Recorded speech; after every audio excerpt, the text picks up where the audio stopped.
வஸல்லம் இந்த இறுதி 10 நுழைந்தால், இந்த ரமதானுடைய இறுதி 10 அல்லாஹ்வுடைய தூதர் நுழைந்து விட்டால், ஷத்த மிஸரஹு, அவர்களுடைய கீழாடையை இறுக்கமாக கட்டிக் கொள்வார்கள். ஒரு மனிதன் தன்னுடைய கீழாடையை இறுக்கமாக கட்டினால் அவன் மிகப்பெரிய ஒரு வேலையை செய்ய போகிறான், ஒரு கனமான ஒரு சுமையை சுமக்கப் போகிறான், ஒரு தைரியமான பயணத்தை மேற்கொள்ள போகிறான் என்றுதான் அர்த்தமாகும்.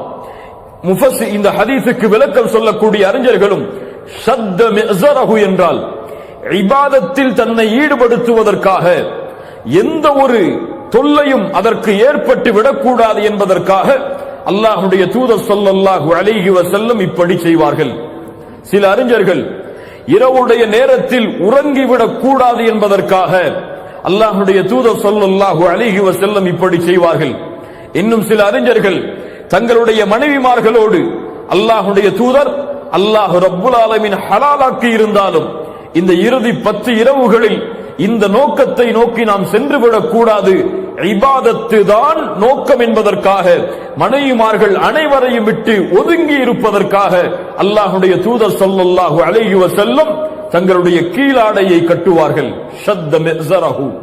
மேலும் அல்லாஹ்வுடைய தூதருடைய மனைவி சொன்னார்கள், அஹ்யா லைலஹு. என்ன இபாரத் தெரியுமா அரபியிலே இது? சுப்ஹானல்லாஹ். அஹ்யா லைலஹு, இரவுக்கு உயிர் கொடுப்பார்கள். சுப்ஹானல்லாஹ், இரவுக்கு உயிர் கொடுப்பார்கள். எப்படி?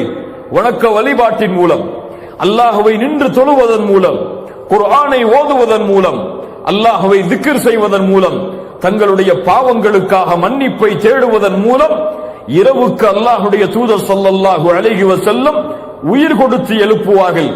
இரவு முழுக்க அல்லாஹ்வை நின்று தொழுவார்கள். பாதங்கள் எல்லாம் வீங்கும்.